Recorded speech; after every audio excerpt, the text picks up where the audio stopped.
दोस्तों नमस्कार। मैं हूँ रेखा उपाध्याय। अपने यूट्यूब चैनल पे आप सभी का स्वागत करती हूँ। आज एक बहुत खतरनाक लग रही छोटी स्टोरी सुना जाए, ऐसा लगेगा तो मुझे जरूर बताना।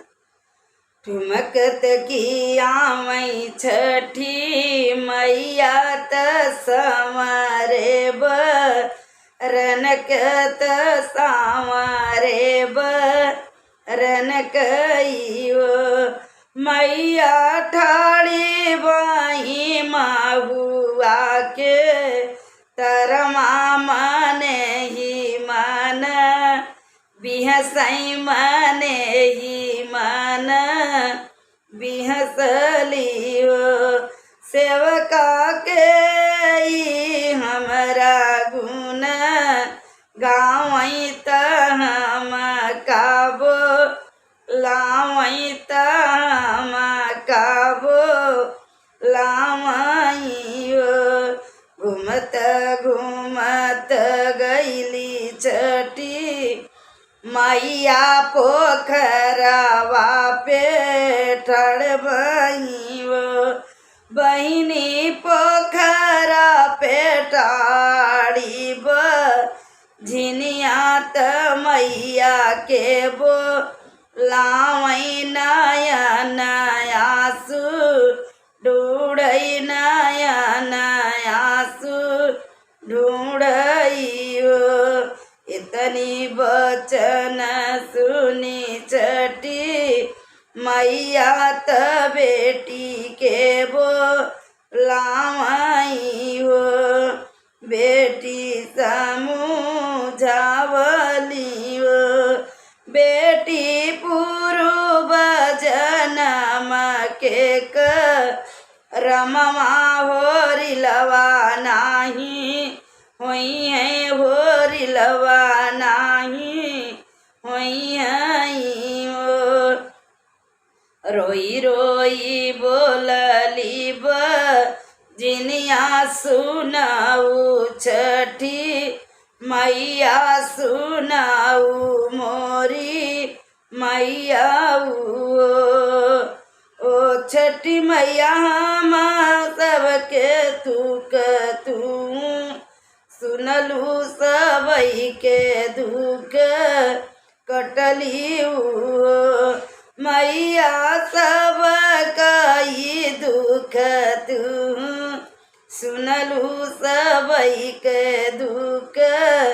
काटियो मैया कमानो जुगुतियाल गौतु लालन मुख देखित लालन मुख देखितियो जाऊ नाये बेटिया अपने रे अपने सजन गरे बेटी सासु ननद करू सेवा जेठानी हंसी बोलियो जेठानी हंसी बोलियो बेटी पिया जी कमानु चनियाय शीस खूब पौबुआ शीस खूब पैबू मानी बाजिन मैया कब चनियाऊ शीस खूब लेवै देव बाजिन मानी ली मैया के चनियाय शीस खूब लेवै बदे लवटी घरमा आईनी सखिया सासु ननद करई सेवा जेठनिया से हंसी बोले जेठनिया से हंसी बोलियो सखिया पिया जी कमानी चनियाय शीस खूब पावई शीस खूब पावई भीती गाये सावन महिन मात लाग भदऊ बहिणी बजिनी जे घर भज नामैत खुश ईसु नामैत खबरीसु नामई बहिणी भीती गाये नामा मामा इनवालन सुंदर पामई लालन सुंदरी पामई अंगने में ठाड़ी गोतिनिया तो हसी हसी पूछई हसी पूछई